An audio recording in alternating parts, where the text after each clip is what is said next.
All we're doing on this channel is continuing Darwin's work.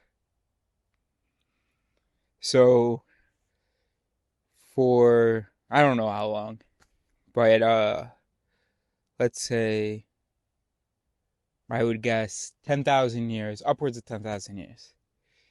Um no, I don't know. Let's go 10,000. No, I don't know. Language. Hmm. Let's go between I don't know. I can't go like 5. Let's say 10,000 years ago. For the last 10,000 years, the human brain has been wondering, what am I? And Darwin, human brain's been like, yo, what am I? Why am I here? What's going on? How'd I get here? What's going on? Came up with a lot of different answers. Then Darwin came along and was like, yo, brains. Basically, evolution, natural selection. This is how humans came about. Thing is, the brain got understood that regarding the body. 200 years later, not even, I don't even know whether it's most brains. Um, but, but people who understood, who eventually got the message, were like, okay, so I have 5 fingers because, like, evolution. Gotcha, gotcha, gotcha, gotcha.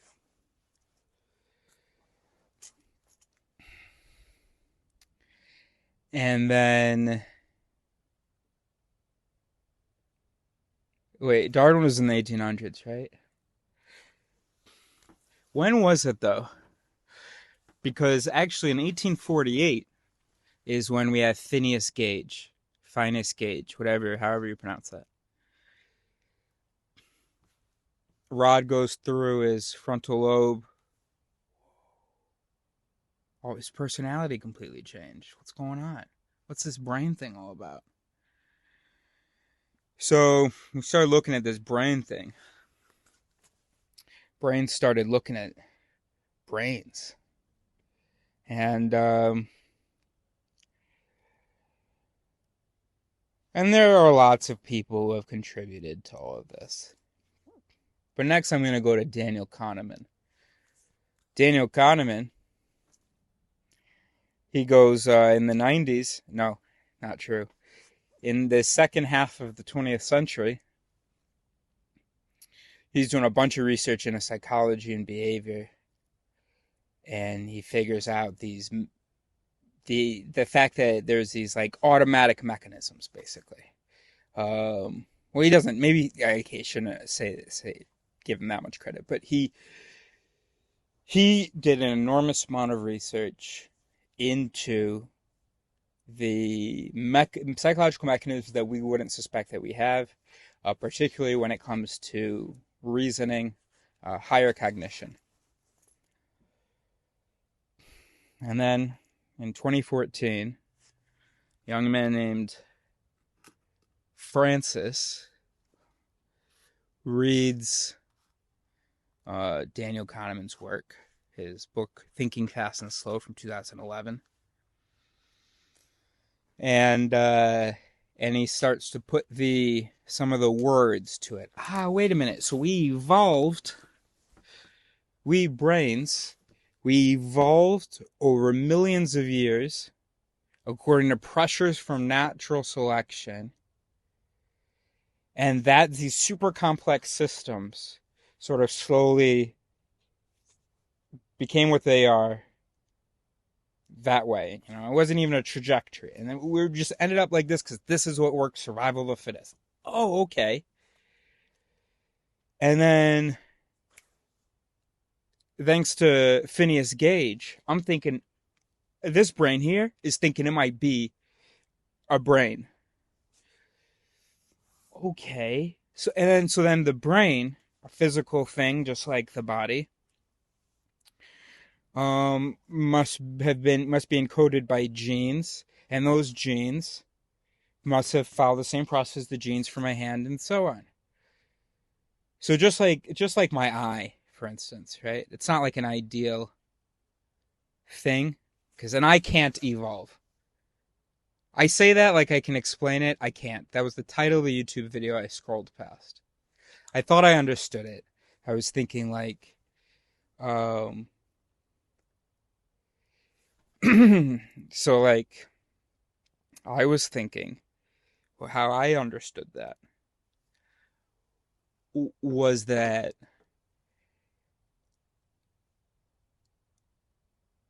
to like an eye is like a complicated thing that isn't useful until it exists. So the eye had to develop for other purposes. I mean, I guess ultimately wasn't it still like something about light, receptivity to light? No, maybe that was the point. Anyway, I think that that's the point of the video. I think the, I didn't watch the videos. Somebody Google and put a comment, please. But, so pretend I didn't say that, I didn't throw that out there. Okay. But I think we can still use the eye. The eye is an imperfect thing. It's got a big blind spot. Not big, but it's got a blind spot.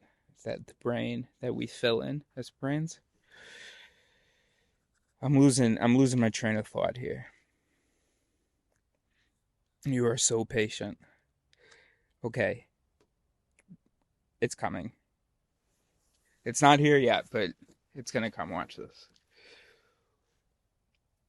The eye, the brain evolving. All right, whatever. The point is that the sum that it is now was generations and generations of little patches put on, overlapping solutions, as David Eagleman says, as I understand his submission in This Explains Everything. And you can find that in the This Explains Everything playlist. The mind one.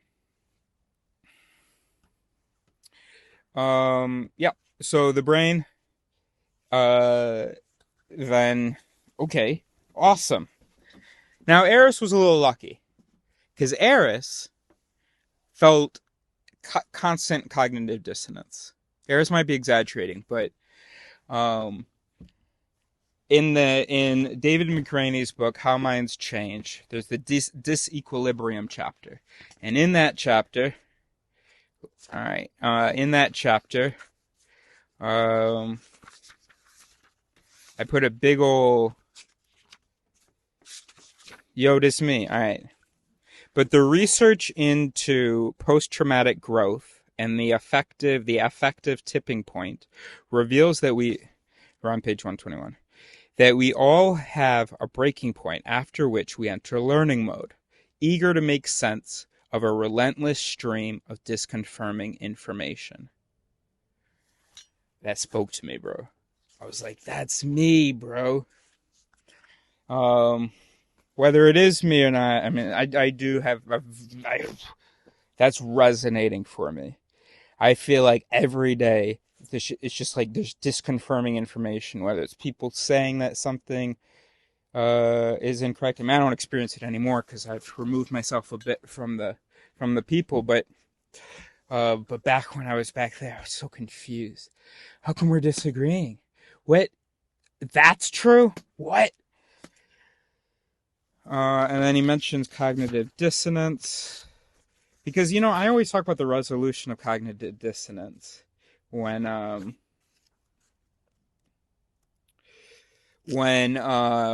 we, and so I have a video on that in the voice chapters playlist, or I don't know what it's going to be called now. But the Learn Your Voices, voice chapters, whatever. Okay. So cognitive dissonance being when you are confronted with two statements, two facts, and together they don't go together, and they don't match the reality that you want to have, or maybe the reality that you want to have is one of those facts. Okay, so quick example: you failed a test.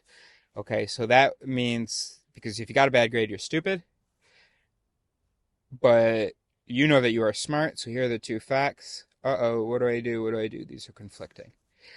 And then we typically try to resolve that as quickly as we can. So we'll say the questions are stupid. Okay. When expectations are thwarted, on 116, when you don't get what you want, when your predictions fail, you enter into a state of learning in which you carefully update your model. But the brain only wants to resolve the dissonance.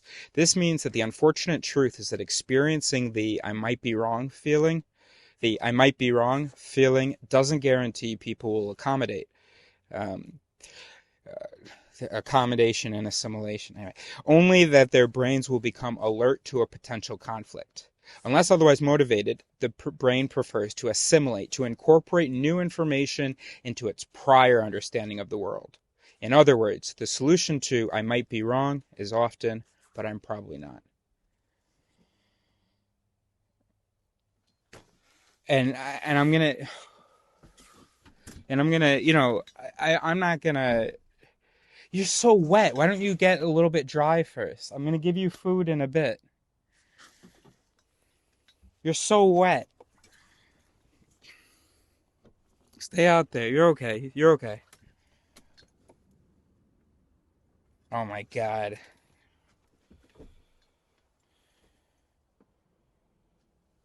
What do you want? There's no food. It's not 8. Go, get out of here. No, no, no, no, you're too wet. You're too wet. Go outside. Yeah, outside. Thank you, thank you, thank you. Just like shake, shake, shake. Shake, shake, shake. Just let me finish the. Alright, get in. Alright, bed. Oh, don't shake it. Get in bed. Go on. Oh, God, now I have to fucking edit. Oh, fuck that. We're doing the work of Darwin. I mean, we're finishing the Darwin thing. I don't think I finished that thing. By the way, finish explaining that. All right, go on, get up there.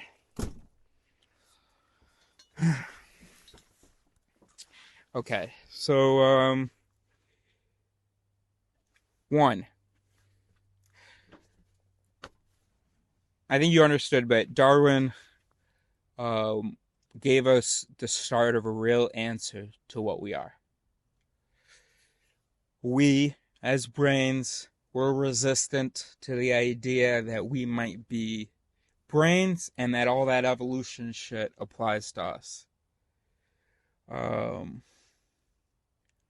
but yeah, evolution, Darwin taught us that enormous complexity can come from very basic things. And the human experience, definitely complex, hard for a brain to imagine that it is a brain, that be neurons and networks and stuff, but that's what it is. So pretty big deal. Humans are like, oh, what are we? Why are we here? Answered. Answered. What you are is a bunch of atoms in molecules in cells, and those cells with proteins and shit. It's not my field. Uh, you know, do shit. You got to eat. You know, blah blah blah. And you're like, but what about this magical? What about this? You're like, I'm human. I'm alive. I'm awake. Oh yeah, right. So that's something I can't really show you. Actually, I can. That thing is what's doing all that. So this is you. I know this is how you see yourself, right? So you go to heaven, you'll still have your face. You won't have any of your physical body because none of that's necessary because we're just the ghost in the machine. But no, this is it. So this is very, very exciting. So basically, the opportunity you have here is to be one of the first on board with a Darwin-like figure. Now here's the thing, because I hear you. Darwin did a whole bunch of research. I've done some traveling, but he did like a whole bunch of research, and that's no small thing. And I'm here in my camper thinking and reading and constantly experiencing cognitive dissonance, which is how I keep becoming less wrong, while staying infinitely wrong. And so you're like, come on, don't compare yourself to Darwin, because he did all of that. Okay.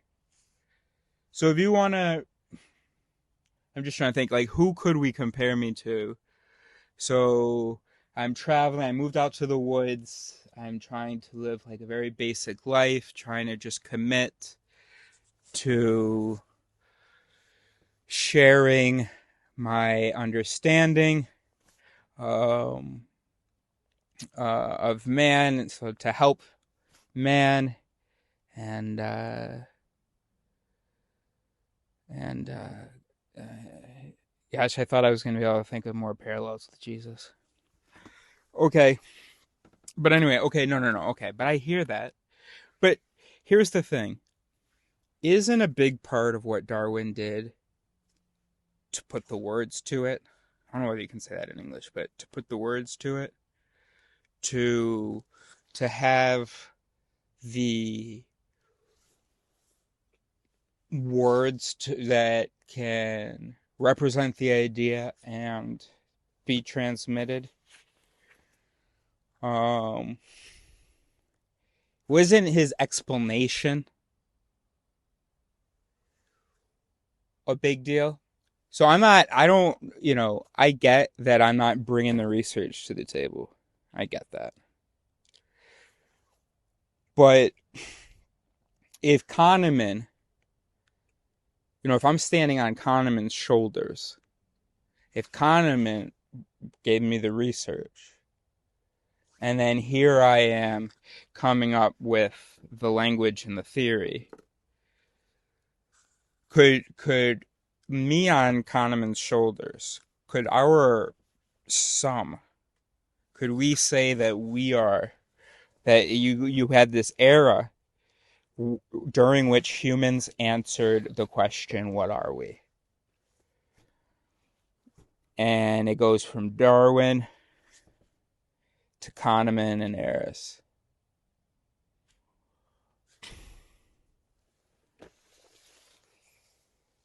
I bet you wish you had been on board with Kahneman when he first started on YouTube.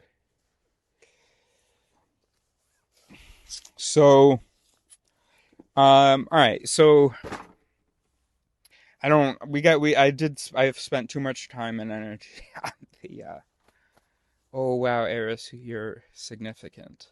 But the point is, I just wanted to say, first of all, I just wanted to spend time with you. Second of all, I wanted to put more words to what we're doing on this channel and to frame it in, I think, a really accurate and significant way, which is that it's the implications of Darwin. It's sort of the final step of Darwin, right? Because, okay, great. Thanks to Darwin, we understood all these organs and their evolution and blah, blah, blah, blah, blah, blah, blah. Okay. But, like, thanks to Kahneman's research and Eris's explanations, jokes, and handsomeness, we know what we are. You feel me? Like, this flesh suit, it's cool. And it's a part of me. If I had a different flesh suit, my experience would be different. But, cognition, man. Darwin,